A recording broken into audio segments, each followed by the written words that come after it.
Last episode में हमने देखा था कि ये लोग अब उस एनएससी कोर की ओर जा रहे थे, जहाँ पर सावधान रास्ते में नैन को मोटिवेट करते हुए किया था कि अगर हम लोग चाहे तो कुछ भी कर सकते हैं। ये पावरफुल बनना तो बहुत ही छोटी बात है, बस शर्त ये है कि तुम्हें उस चीज को करने के लिए अपना सब कुछ झोंकना होगा। तब नैन अब रोते हुए किया था कि सब कुछ झोंकने के बावजूद भी आपकी तरह बनना इम्पॉसिबल है, जिसे सुनकर अब साशन भी स्माइल करता है। और अब सीन चेंज होता है, हमें उस एनएससी कोर वाले प्लेस का सीन दिखाया जाता है जहाँ पर ये चारों अब पहुंच चुके थे। तब सामने मौजूद एक फायर पोर्टल को देखते हुए नैन पूछता है कि क्या यही वो एंट्रेंस है? मेरा मतलब क्या वो एनर्जी कोर इसी पोर्टल के अंदर है? जिस पर टू फिंगर गॉड गाय किया बिल्कुल इसी के अंदर वो एनर्जी कोर है।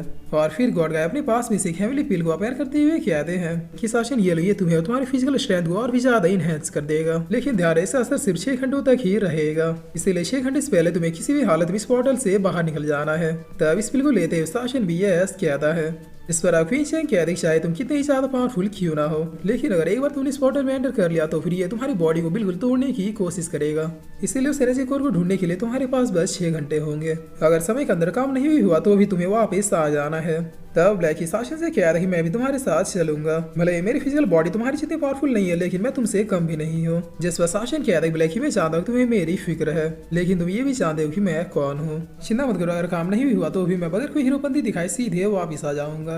और इतना किया कि शासन सीधे पोर्टल में कूद जाता है। तब अब सीन चेंज होता है, हमें इस पोर्टल के अंदर का सीन दिखाया जाता है जहाँ के प्रेशर और पावर को फील करते हुए शासन कह रहा है कि वाकई में यहाँ पे गॉड लेवल की पावर्स एग्जिस्ट करती है। यहाँ का प्रोटेक्टिव बैरियर इतना ज्यादा हार्ड है कि अगर मेरे पास ये पिल नहीं होता तो फिर मुझे भी परेशानी होती। जिस पर अब नीचे आते शासन एकदम से एक साथ प्लेस में पहुंच जाता है। तब आसपास देखते हुए शासन कहता है कि ये तो किसी खाली एनर्जी स्पेस की तरह लग रहा है। वेल अब अगर कोई देर रखिए मुझे उस एनर्जी कोर को ढूंढना चाहिए। और इतना कहते शासन अब बहुत ही तेजी से उस एनर्जी कोर को ढूंढने के लिए निकल जाता है। जहाँ पर आसपास देखते हुए शासन कहता है कि मुझे यकीन नहीं हो रहा कि बस यहाँ तक पहुंचने में मुझे 3 घंटे लग गए। मेरी बॉडी भी अब यहाँ के प्रेशर को फील करने लगा है। तब शासन ये सब सोच ही रहा होता है, तभी इसे सामने कुछ दिखता है जिसे देखते शासन कहता है कि मिल गया। तब सामने अब हम एक बहुत ही बड़े एनर्जी कोर क्यूब को देखते हैं, जिसके पास आते हुए शासन कहता है कि अभी यहाँ पे इसे देखने समझने का टाइम नहीं है। इसे उठाता हूँ और पहले यहाँ से निकलता हूँ, वरना बाहर निकलने के लिए मेरे पास टाइम नहीं बचेगा। तब शासन इतना सोचते ही क्यूब अब किसी हार्ट की तरह धड़कने लगता है और इसमें से एक बहुत ही टेरिफाइंग एनर्जी रिलीज होने लगती है, जिसे देखते हुए शासन कहता है कि ये क्या है। इसमें तो शायद किसी ने किसी टाइप का स्पेल लगाया है। वेल कोई बात नहीं, मेरी पावर से सामने यह स्पेल नहीं टिक पाएगा। चलो इनसे क्यूब मेरे पास आ जाओ। तब शासन इतना कह रही है क्यूब अपने छोटे फॉर्म में आके शासन के रिंग में जाने लगता है, लेकिन इससे पहले कि ऐसा हो पाता वो अचानक बिल्कुल लाइट की स्पीड से आगे शासन की बॉडी में अपने हाथ को आर पार कर देता है, जिसे देखकर खुद शासन भी शॉक हो जाता है। तब ऐसा होते ही शासन सीधे जमीन में गिर के मर जाता है, मतलब अभी के लिए। जिसे देखकर ये पर्सन अब हंसते हुए कहता है क्या ये तो बस एक इंसान है, इसकी पावर कल्टीवेशन तो मुझे कुछ खास नहीं लग रही, तो फिर इसके बावजूद भी ये यहाँ पे कैसे पहुंचा? वो वाली जो कि टॉप 8 मेजर गॉड में से एक है, वो भी यहाँ तक नहीं पहुंच पाया था। मास्टर ने भी क्लियरली कहा था कि यहाँ तक कोई भी नहीं पहुंच सकता, मगर ये इंसान यहाँ तक पहुंच गया।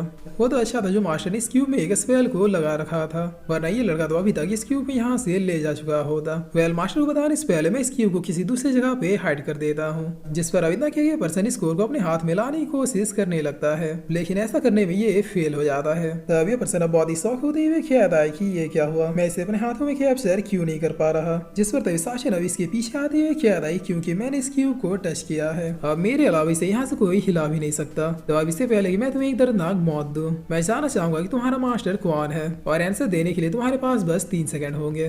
तब ये पर्सन अब बहुत ही डरते हुए शासन की ओर मुड़ता है, जिस पर तभी शासन अब इसका गला दबोचते हुए कहता है 3 सेकंड खत्म हुए। तब ये पर्सन खांसते हुए शासन से पूछता है कि कैसे तुम दोबारा जिंदा कैसे हुए, मैंने तुम्हें मार दिया था। जिस पर शासन कहता है तुम कीड़ों की इतनी औकात नहीं कि मेरे सामने खड़े भी हो सको, मारना तो बहुत ही दूर की बात है। अगर आप तड़प तड़प के दर्दनाक मौत नहीं बनना चाहते तो फिर चुपचाप बताओ कि आखिर तुम्हारा मास्टर कौन है। तब ये आदमी हंसते हुए कहता है कि मुझे दर्द होता ही नहीं, क्योंकि मेरा जन्म नहीं हुआ है बल्कि मुझे बनाया गया है। आज भले तुम यहाँ से बचिए जिंदा बिल्कुल सही सलामत चले जाओ, मगर मेरे मास्टर बहुत ही जल्द तुमसे मिलेंगे।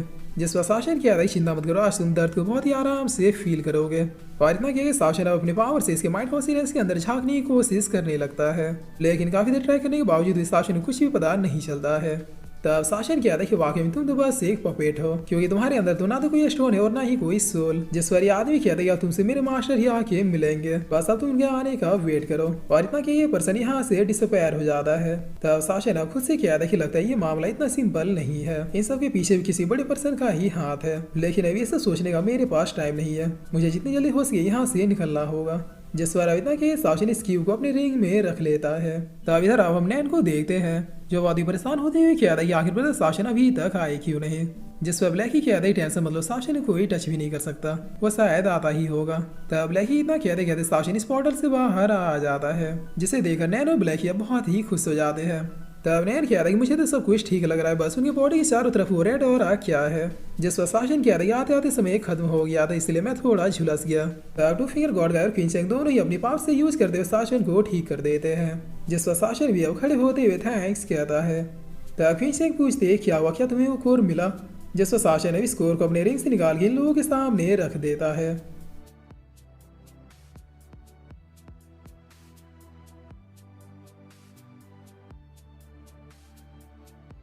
और फिर इसी के साथ ये एपिसोड यहीं पे ख़त्म होता है।